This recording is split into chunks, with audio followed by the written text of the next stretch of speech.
Welcome back to A Fresh Story, the podcast where we have conversations about brave decisions to start over again. I'm Olivia. And I'm Jenny, and we're so glad you're here today.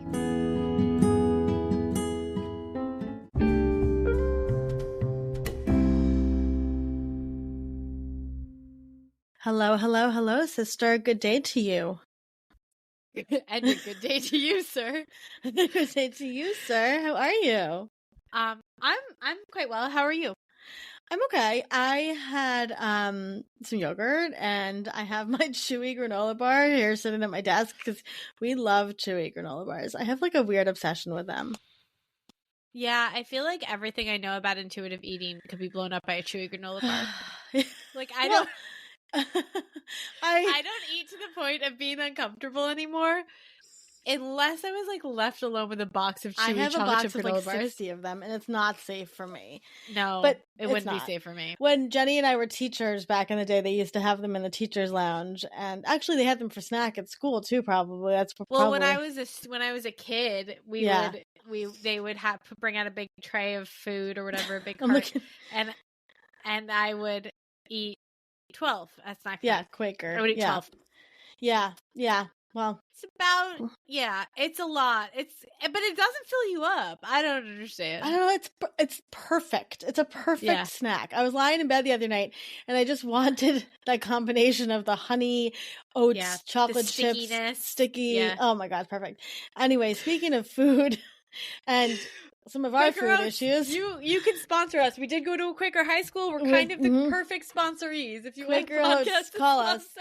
We talked to Cole Kazdin. Cole is a journalist. She is an amazing, vocal woman about, bodies and the way eating disorder recovery, and talking all about, do we ever recover? How do we recover? What is the industry like?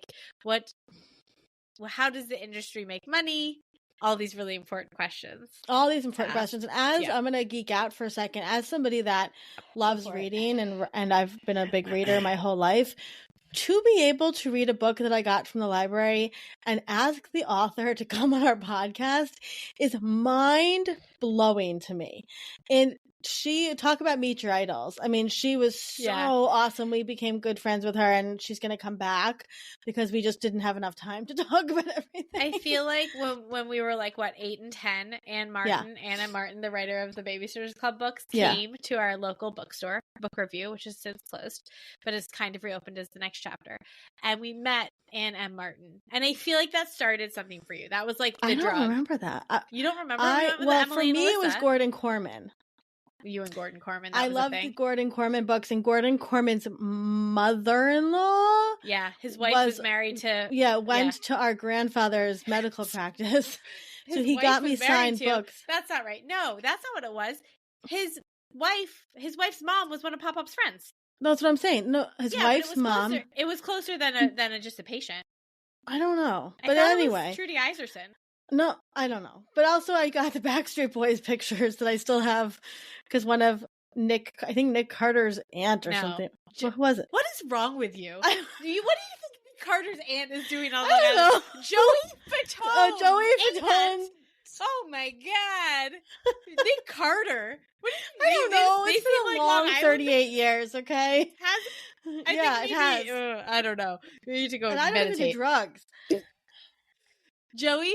If you need to look at the Backstreet Boys, find the Backstreet Boys, because where's these guys? It's family on Long Island. I don't know. Okay. Anyway, our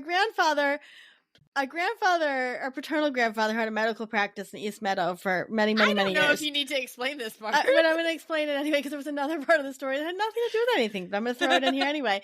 And Jerry Garcia came to play at Jones Beach. I don't know the story. He couldn't breathe. He was having trouble, and he went to Pop-Up. I didn't know this. Yeah, and he wouldn't give him. There was some medication he wanted that, he wouldn't give him. It was probably not legal or something. Because Jerry Garcia didn't have cash. I don't know, but that. By the way, this could be made up, but that's what I heard. That's what I wouldn't have made that up. Joey Fatone's probably aunt, maybe grandma, maybe was a patient of our grandfather's, and you did get something signed. I got some photos, some early photos that I still have of the Backstreet Boys. Yeah, I will sell those for money someday. Yeah, okay. We'll fund the company that way. Anyway, with that one. We love Cole. You will love this episode. If you are somebody that survived the millennial years, those 2000s, and the jeans and the low cut jeans. Jessica Simpson is a whale years is what we'll call them. You will definitely love and What's Eating Us is really it's the first book I ever felt seen in with my disordered eating and eating disorder. So please enjoy this episode with Cole. Please remember to rate, review, and subscribe to A Fresh Story so that we can keep telling fresh start stories. I'm thinking about Joey Fatone now.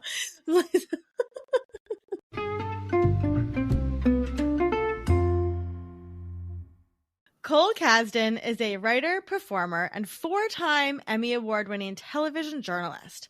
She has written for Vice, Time, The New York Times, Los Angeles Times, Los Angeles Magazine, The Daily Beast, and many others. I'm out of breath, actually. And she has produced for Good Morning America, Nightline, and World News Tonight.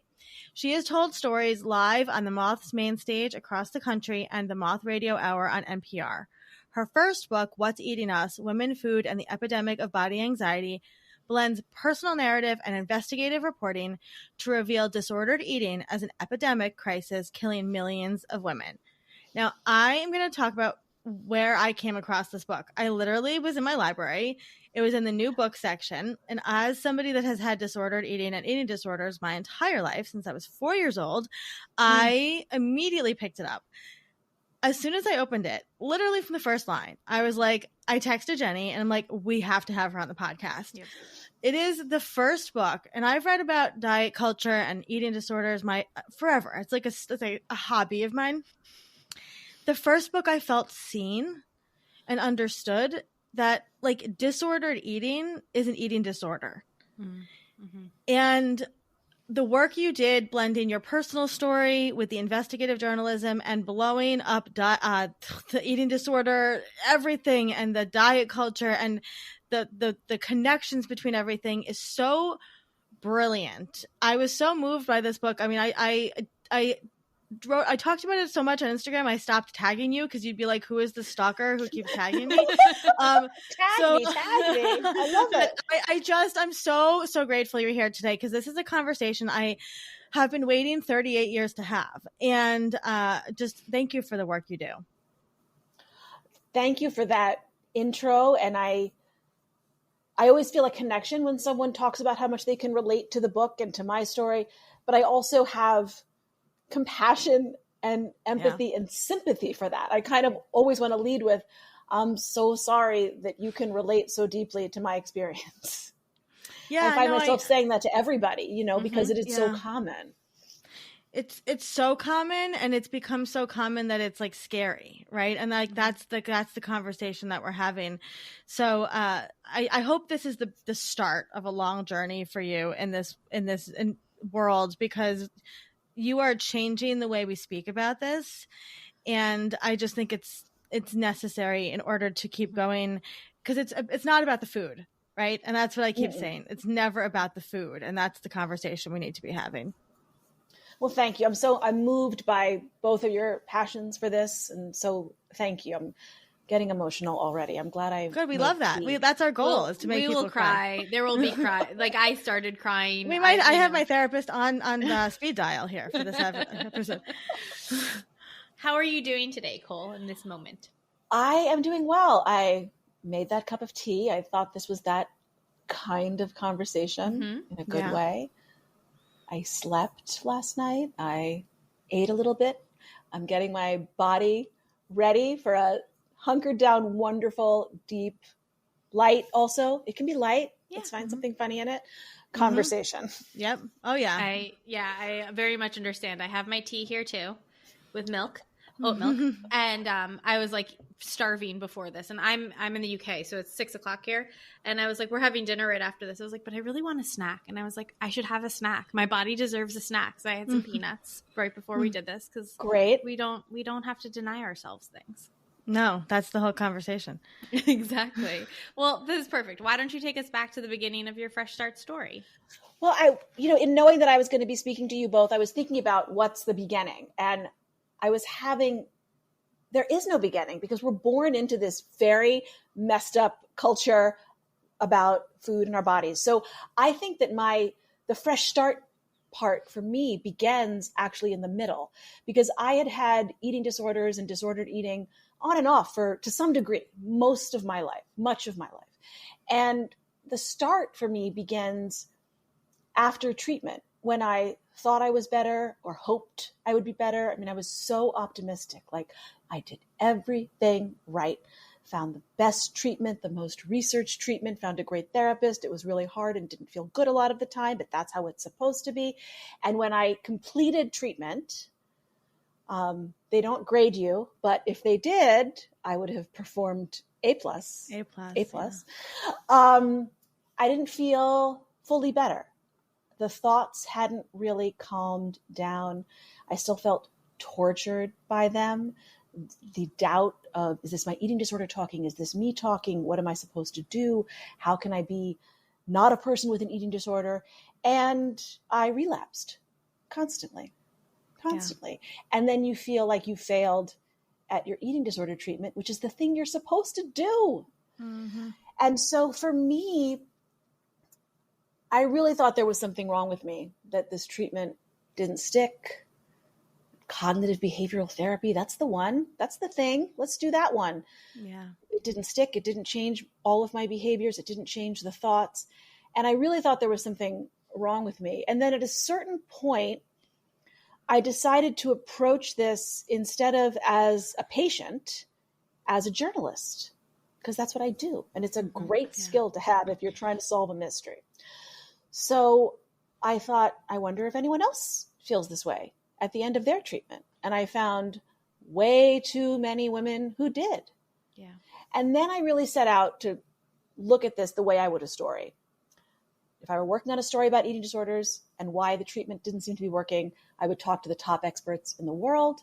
I would get access to people who would probably never talk to me as a patient, but absolutely would as a journalist, and talk to other women, figure out the history of this, how this is sustained by our culture, how we got here, why we have these disorders, and is there any hope, which quite honestly, I didn't expect.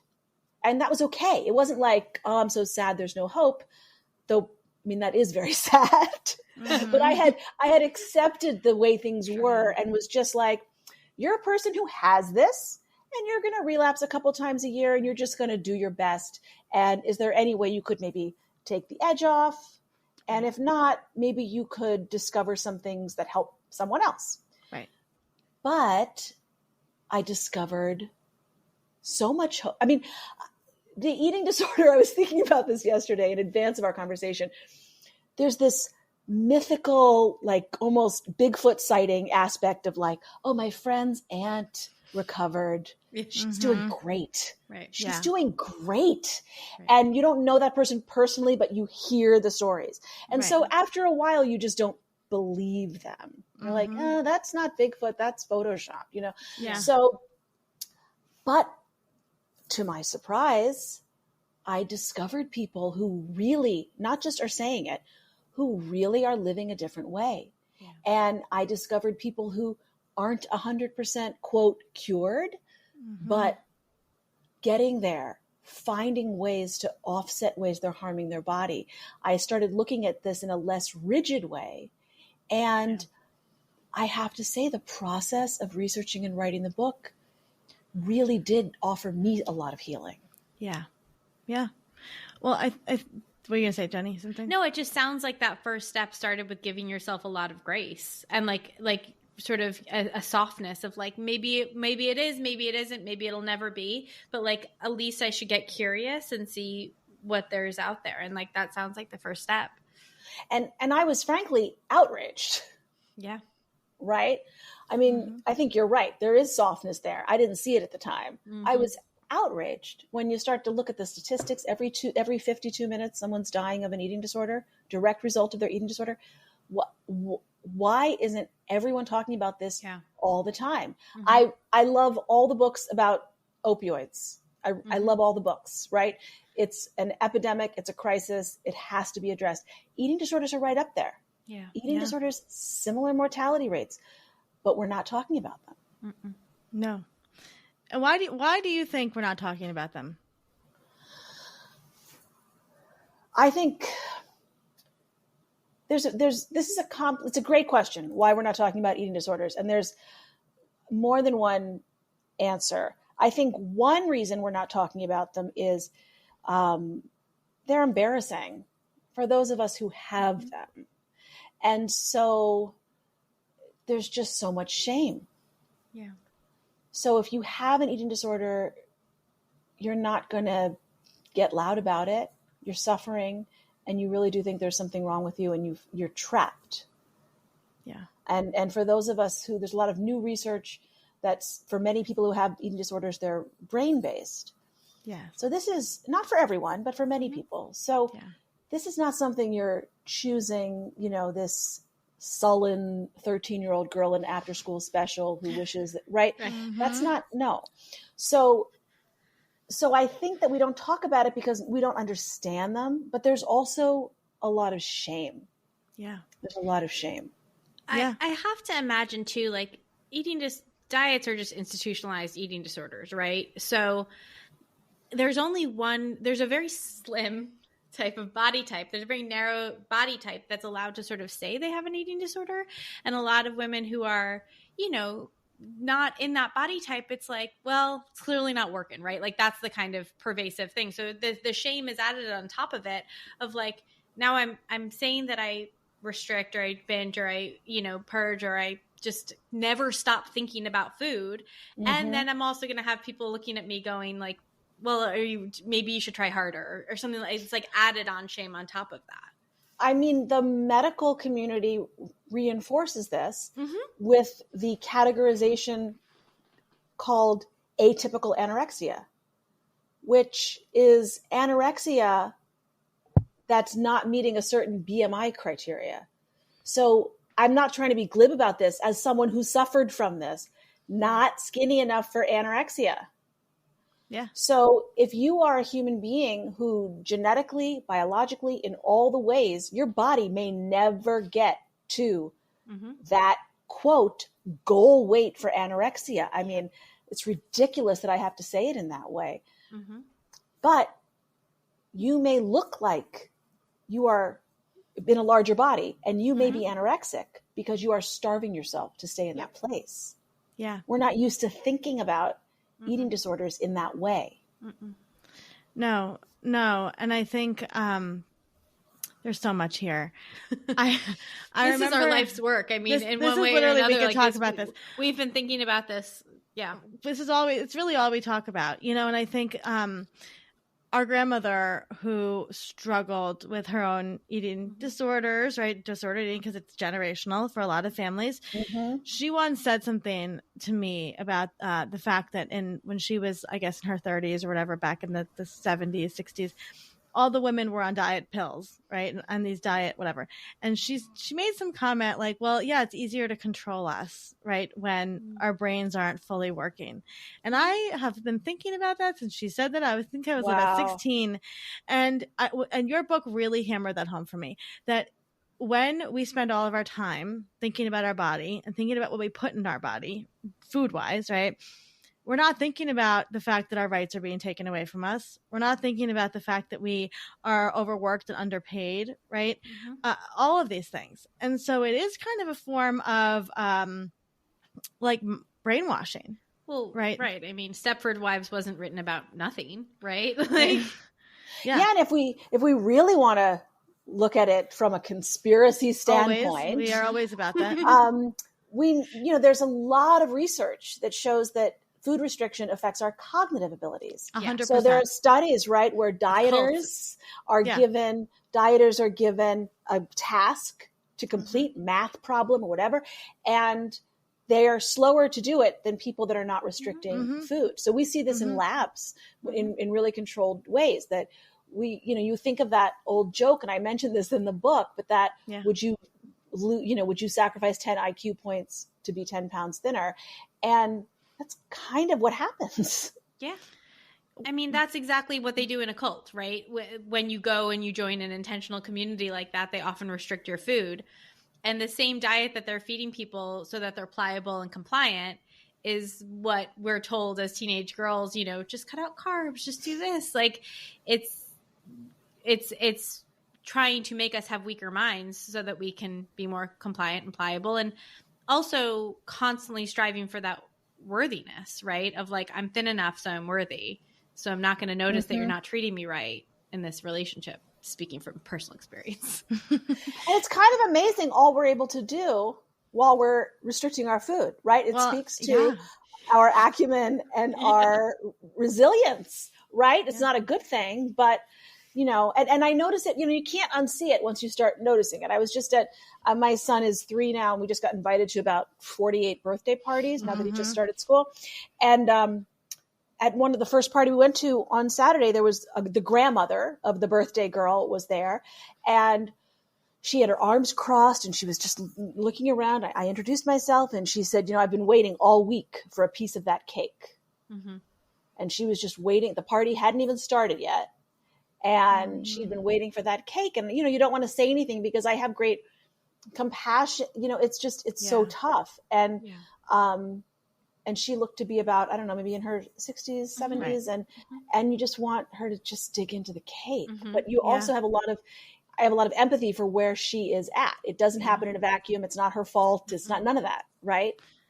It's amazing. And I'm sure you see a little bit of this because I'm going to guess you raised your son in probably a different way that you were raised, generally speaking. But, I know raising my kids, my sons are 10 and 7, and I have never restricted them. I have never, had it's anything that was done. It was in my childhood. I have flipped it the opposite direction. And so they don't even understand. It's like they're from a different planet of food and mindset and eating, right? They don't binge on, chocolate because they are allowed to have it whenever they want. Right. And it's wild because it's like, oh my God, that could have been me. Right. But it wasn't. And I think that that's true for so many women of this, like, Gen X, Gen Z, millennial-ish generations. Right. So do you, and I want to, we'll go back, but like, just generally speaking, as like a mom, I know your son is young, but like, do you just see a difference in like the way that you approach food with him, and generally speaking?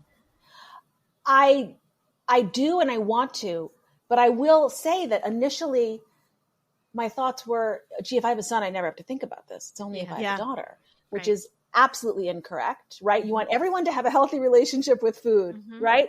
And I started noticing, I would read all the books and the blogs, and well, not all the books, maybe one, and took like 2 modules of a 10 module online course that I ended up not having time to finish. All the books and all the modules, some Instagram posts, And there was one time early on when he was started eating solid food, where I was not eating with him and I was feeding him. And he said, Mama, eat. Like, he wanted me to eat with him. And I thought, oh shit. I'm not modeling this. I'm doing it, but I'm not modeling it. So that was pretty early on. And I just noticed that no matter how important it is for me to model how I talk about food, look at food, make food fun, cook together, get messy together. That's a learning process for me, like I really need to, and so I am learning that, but it also comes down to, with him, I just want him to eat. He doesn't not like food, but you know how toddlers are. Someday they eat everything. Sometimes they want to eat nothing. So he'll eat like some grapes and raspberries for breakfast and not touch the rest of it. And then we go to the birthday party. He eats 5 pieces of pizza. And I'm so excited that he ate the pizza because I want food in his tummy, right? Stomach, grown-ups. At the table. I say tummy. So. I was told not to put it in something the other day. Olivia said, say stomach, not tummy. That's the actual word. But I think what I've just had such an appreciation for since having a child is the importance of just eating. Yeah. And we don't talk about that enough. Like, you just need to eat. Yeah. And you get to the other stuff later. Like you have these visions, if you look at enough Instagram, of like, oh, my child's going to shove entire stalks of broccoli and chomp on them. And this is not happening, right? Like I know if there's a piece of bread on the table or a banana, that's going to get eaten, and the other stuff I hope for. And sometimes he surprises me and sometimes he's not hungry, but I just try to make everything available. And I try to have fun myself around him with food. You know, just to that point, I don't have children, but I was very involved with Olivia's too, or I am very involved. And we don't talk about, like, so much of it is just who the person is, what your genetics are. Like Olivia's older son has always just been a really good, well-rounded eater.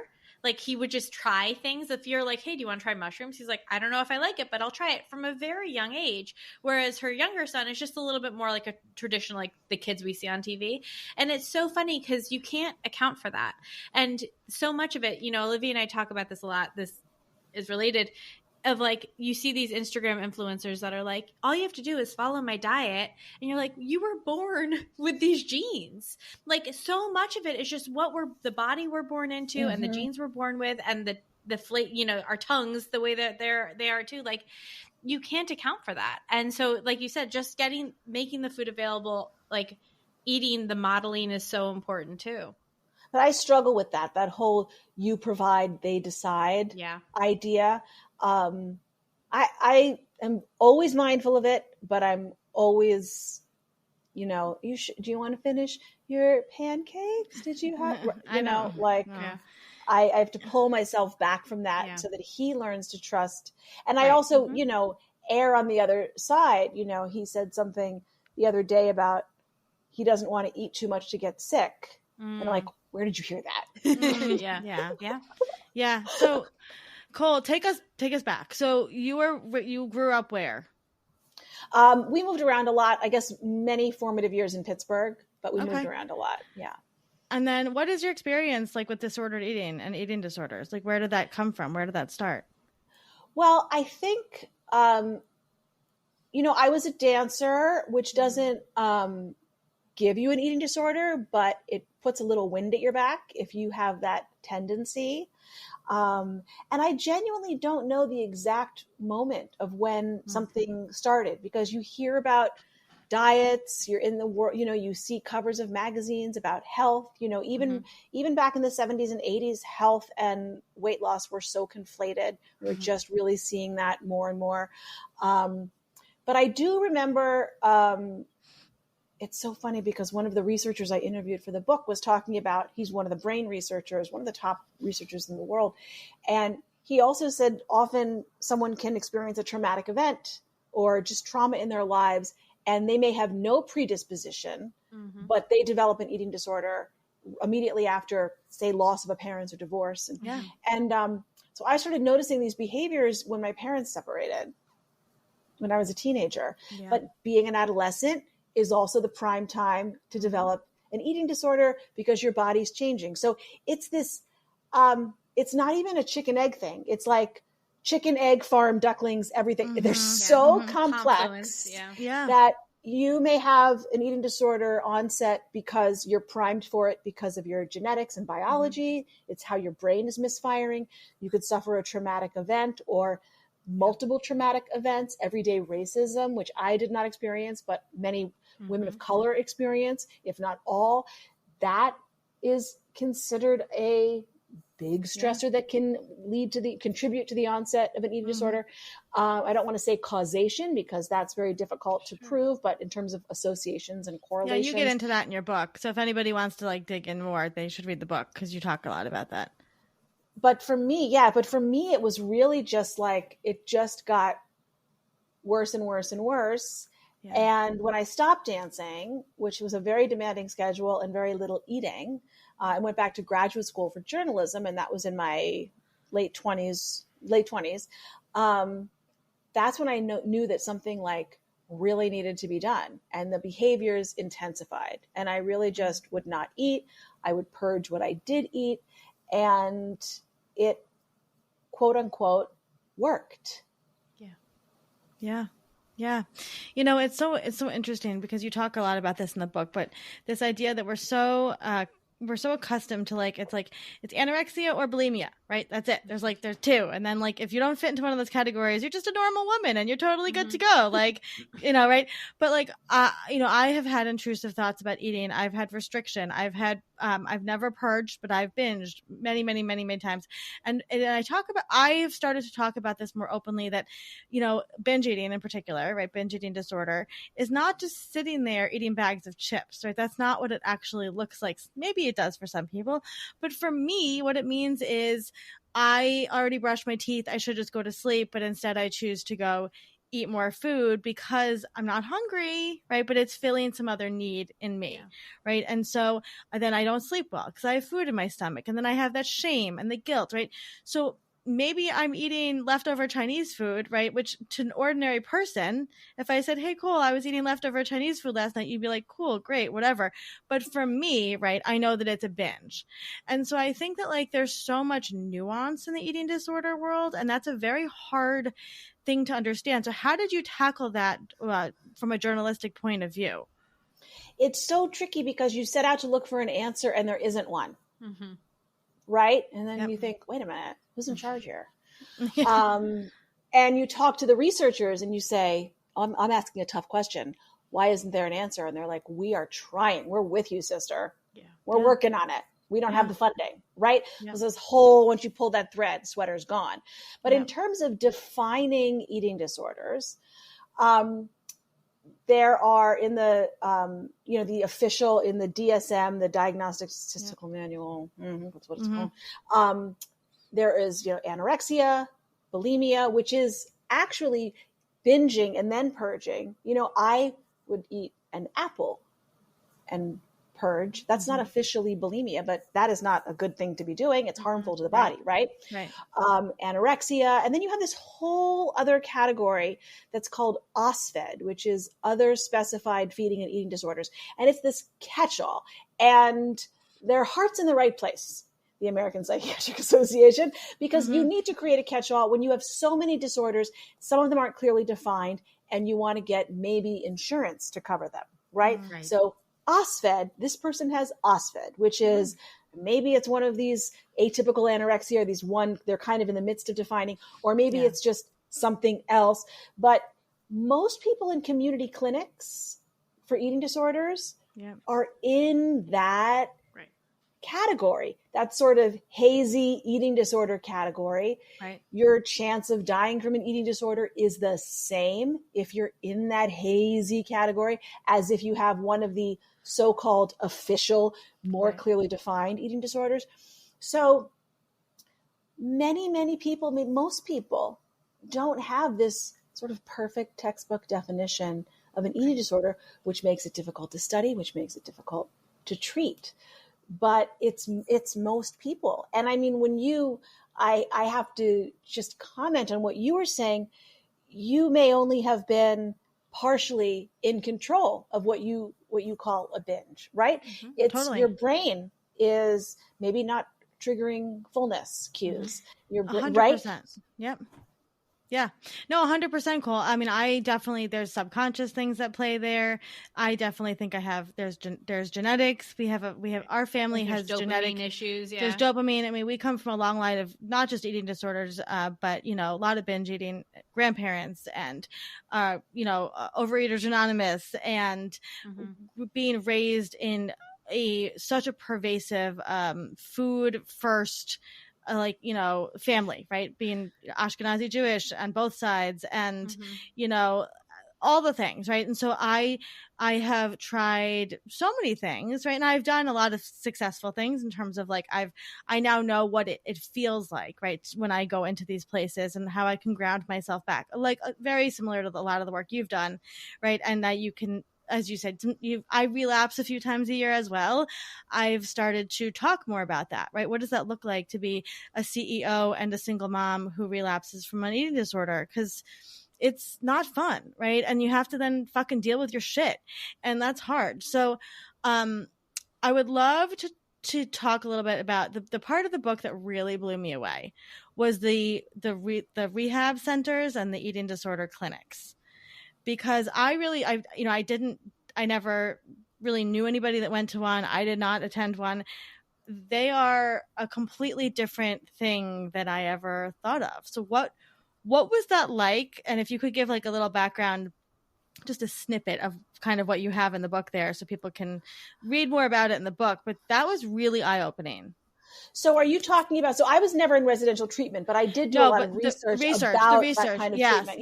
Yeah. So, I mean, what it all comes down to is that in this country, in the United States, there's no standard of care for eating disorders. Yeah. Which basically means there's no prescription. If you came to a doctor and you had diabetes, they would give you medication. There's a certain thing you have to do. If they told you to ride a horse to help your diabetes, you could sue them. I would think, right? Right. In eating disorders, there's no standard of care. So there are certain therapies that have a lot of research that are probably your best bet and don't help everyone get better. Fingers crossed. Don't help everyone get better, but help a lot of people get better. There's a family-based treatment that works really, really well with children and families. But there's no standard of care. And it's a for-profit industry. So you're taking a big gamble when you enter a treatment facility. And it's heartbreaking because when a family has a loved one with an eating disorder, or an adult who's on their own is seeking help for an eating disorder, it takes so much to get to the point where you're willing to get help or where you're willing to entertain that idea. It takes, I mean, someone should throw you a parade for getting to that point. It's huge that you may take your next step into an environment that could make you worse. Is appalling.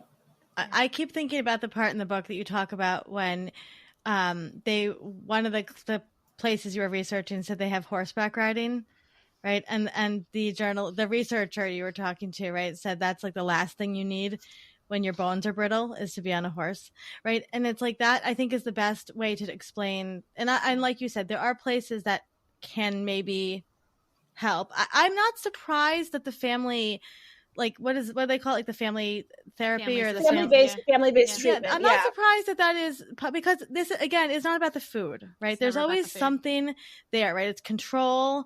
It's, it's usually like there's other people involved, but it's the brain, it's the mental stuff, and that's what I couldn't stop thinking about that throughout the whole book. Is like nobody, I mean, you talk about this, but you were the first person to say it's not about the food. This is about the brain. It's about the person. It's about the things they've been through, right? Like, and I studied hypnotherapy. I'm a clinical hypnotherapist, and as I read that book as I was studying to be a hypnotherapist, and so these things were like all in my head, right, with subconscious reprogramming and the whole thing, and I'm thinking, there are so many deeper issues, right?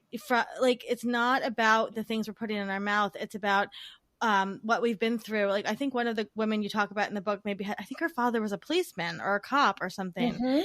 And I was thinking, well, they probably had a really strict household, right? There's so many other things at play with eating disorders, and we just sweep that under the rug so easily. Yeah. Yes.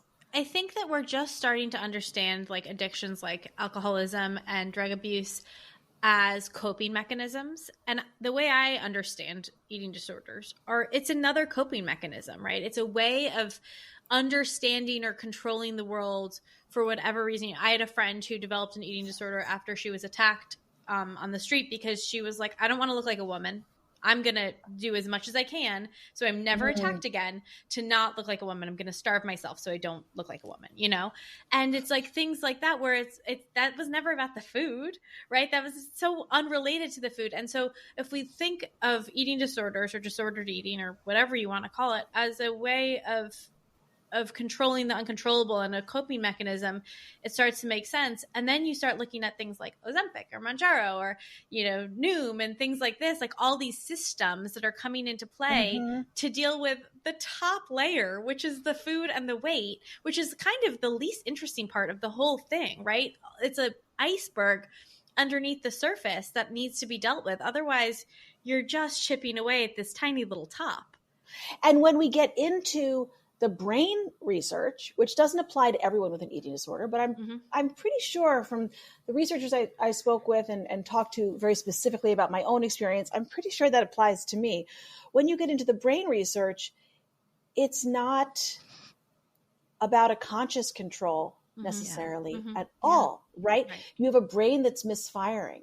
I mean, I get into this a lot more deeply in my book, but there was a study with women who had a history of anorexia and women who didn't, and could they go a whole day without eating? That was the study. And for the women who never had anorexia, they had the normal human response to not eating.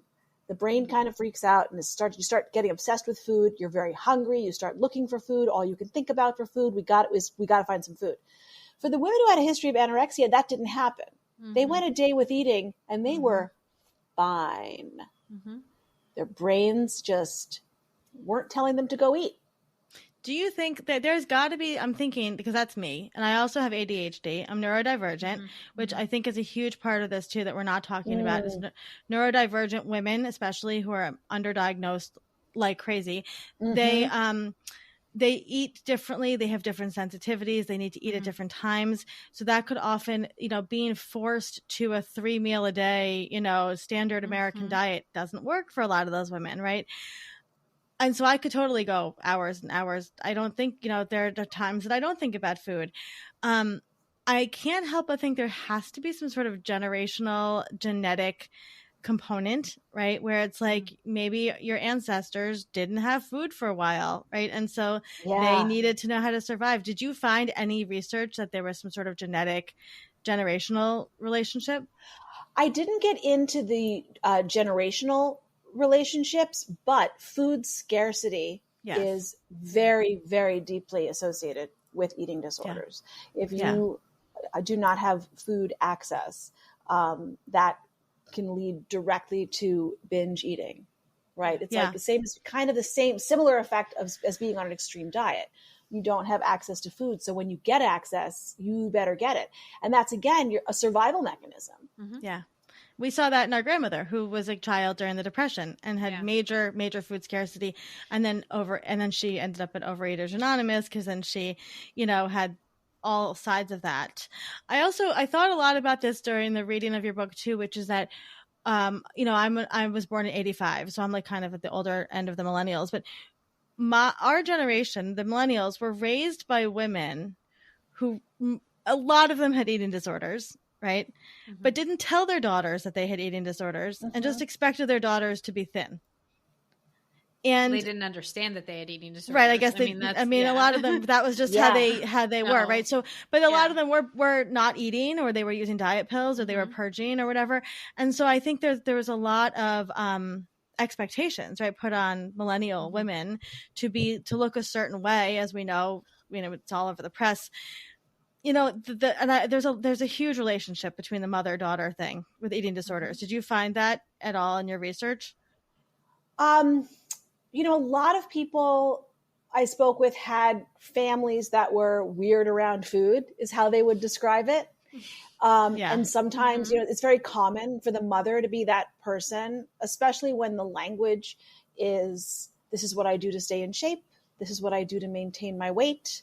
This is how I stay trim, or whatever, some antiquated way of talking about body that is not disordered eating. And it definitely carries through to all the diet culture-y things we hear today. I looked on the back of a box of chickpea pasta, which I just enjoy. Can I just enjoy that too? I have all kinds of pasta in my house. And on the back it said 25% less carbs than regular, or something like that. And I thought, why is that? Right? It wasn't totally gluten-free, so it wasn't about that, but it was about less carbs. So it's so normalized the way we talk about this that we really have to overcorrect with our kids. Yeah. 100%. What was the most astonishing thing that you found researching for your book?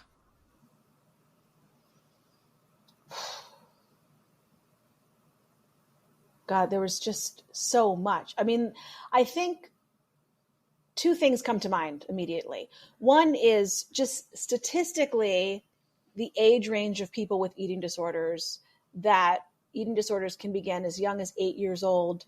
I wonder if it's or even earlier, but in terms of statistics that are written down, 8 years old and up to 80 years old. Now, both of those I believe, and both of those I would even pad on either end, just from anecdotal experience and from my research, right? So when we look at that, we really see the scope of this. And so that statistic wasn't necessarily, no, it was astonishing, because even though it was like, oh yeah, that sounds about right, it still is astonishing when you see that in print. Yeah. But the other part that was astonishing was the hope part, in concrete ways, that there are new therapies being developed, that there's new research being developed.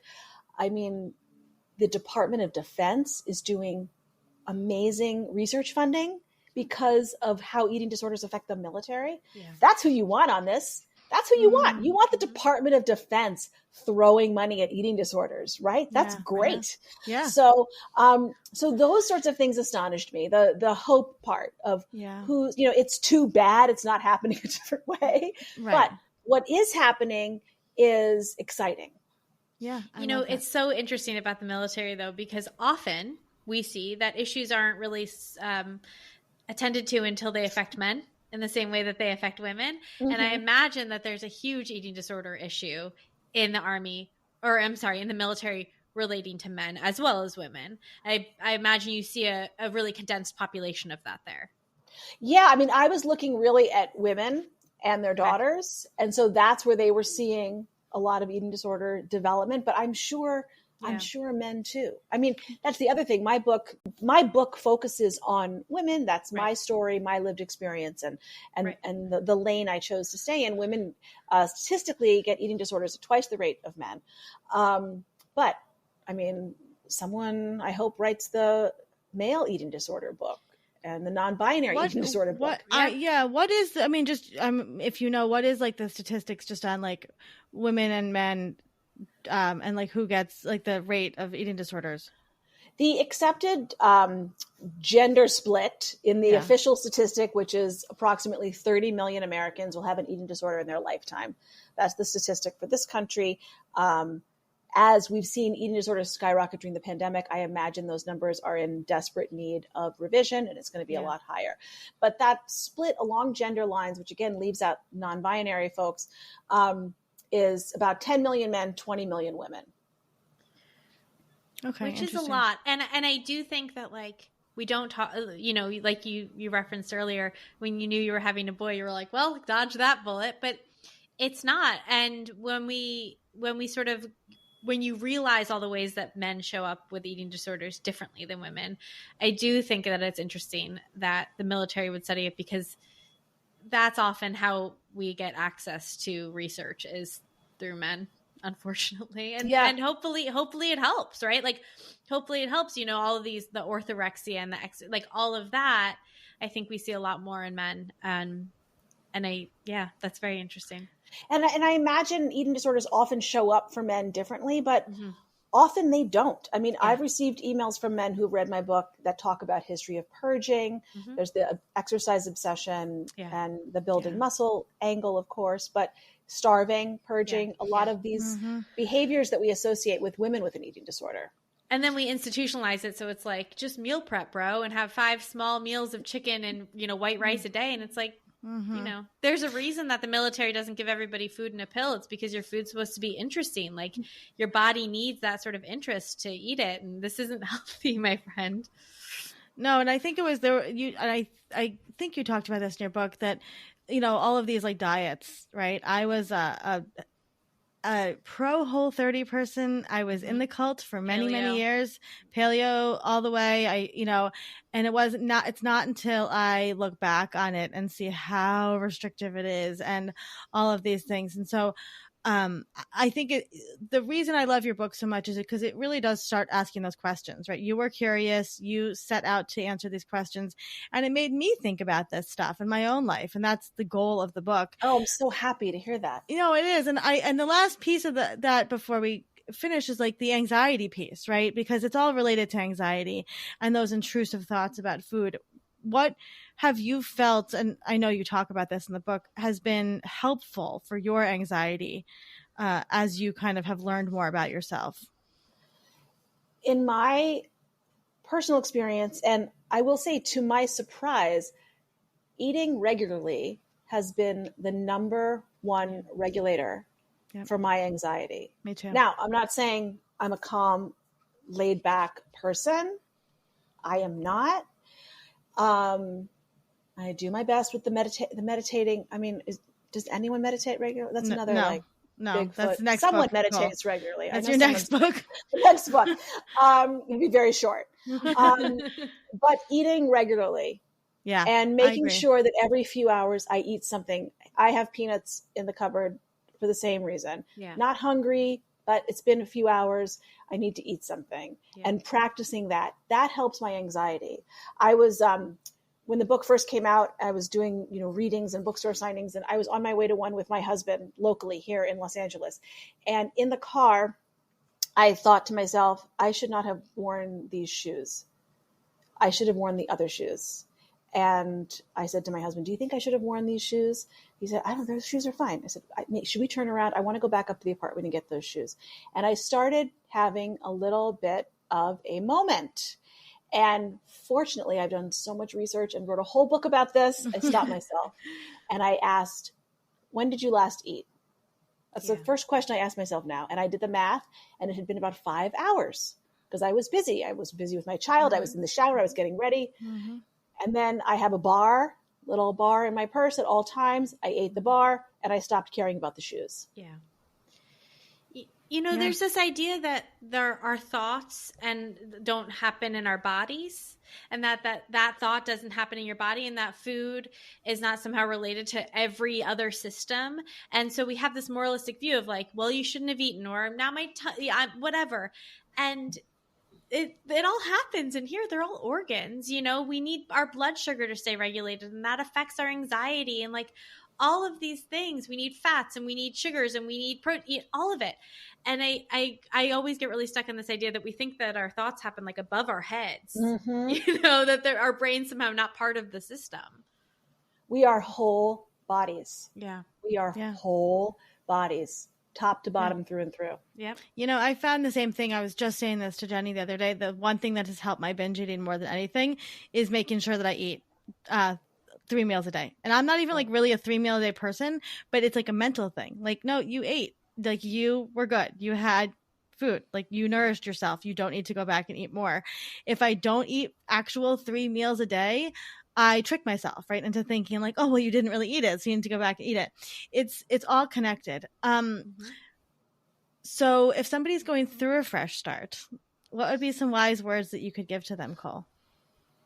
I think with pertaining to what we're talking about, and again, this might sound counterintuitive, but you can't rush when you're ready to get better. Mm-hmm. I think it's so personal, and it has to be so individually led. It has to come from you, that you can't rush getting better. Yeah. And also that, even if you feel alone, and these disorders feel so isolating, and then they thrive in isolation, but you're not alone. And that was something that that's the main thing from my book, to show someone else that they are not alone, even if they don't know me, even if they don't know all of the women I interviewed in the book, that so many of us are dealing with this, have dealt with this. You are absolutely not alone. And when you're ready, there is help. Yeah, I love that. And then I am going to tell my story before we ask your final question, which was my very first therapy session, which I started with my therapist years ago because of my binge eating. She said to me, what is your ideal breakfast? And I said to her, oh, egg whites and some fruit. And she was like, bullshit. Like, what is it? And I was like, pancakes. I want the fucking pancakes. Yeah. And so that moment like changed everything for me. So that being said, what was the last thing that you really loved eating recently? Well, the other night I made spaghetti with garlic and olive oil and herbs. It's perfect. Why did I forget that existed? It's such a great meal. And I think also when you're feeding a child, I'm so used to let's put chickpeas in here. There were no chickpeas in it. It was just spaghetti with garlic and olive oil and chopped up herbs. And it was so simple and so delicious and so perfect. We might need to go into a part 2 of this episode to talk about it for another half hour. It's like a very Nora Ephron meal. Yeah, that's like a very Olivia and I could talk about pasta. We should have a separate podcast where we just talk about pasta. Yeah, I would listen to that. That's so perfect. So that is the answer to that one. It's a great. Cool. What's coming up next for you? What are you working on now? Right now, I'm just still very excited about this book and getting it out into the world and talking to people. And then you're always, thinking about what the next thing is. And I think a lot about mental health and all the things that I think women is still very focused on women's issues, think about and wrestle with. But for right now, I'm doing my very best to slow down. Well, you have a 3-year-old, so I don't know how much you're going to slow down. But I would also 3 hours. I would love to have you back on to talk about, if you wouldn't mind, about your journey to motherhood, because I think that was such a beautiful part of the book. And I also don't want to discount your husband, who you talk about so beautifully in the book, and your relationship with him. And I there are some scenes you have in the book and he just seems like a really good person. He's a good guy. Yeah. Good guy. I love that. Yeah. I love that. As a single woman, you. I like to know that there are good men out there. So I love Olivia that. has a soft spot for good husbands. I do. I have a soft spot for good husbands. Because that's my mythical creature. I'm like, okay, you have a good husband. Well, Cole, I think that you're amazing, and please come back anytime. And thank you for so anybody, much. Out there, I know there's a lot of women who listen to this podcast. You absolutely have to read What's Eating Us. It changed my life. It really gave me freedom to ask my own questions and dive into my own history. And Cole is your friend. You really feel like you're the friend that you need while you read that book. And you are so vulnerable and open and authentic with your story. And I think that it allows for those questions to be answered in such a real way. So thank you for the work you're doing. Truly, it is life-changing. Thank you so much for your words and for getting it and for having this wonderful conversation with the three of us. It's just been so meaningful to me. Thank you. Thank you for listening to today's story. We're always here, and we're so proud of you. A Fresh Story is produced by Fresh Starts Registry, the first and only platform for everything you need to begin again. You can read the show notes and learn more about today's episode at afreshstory.com.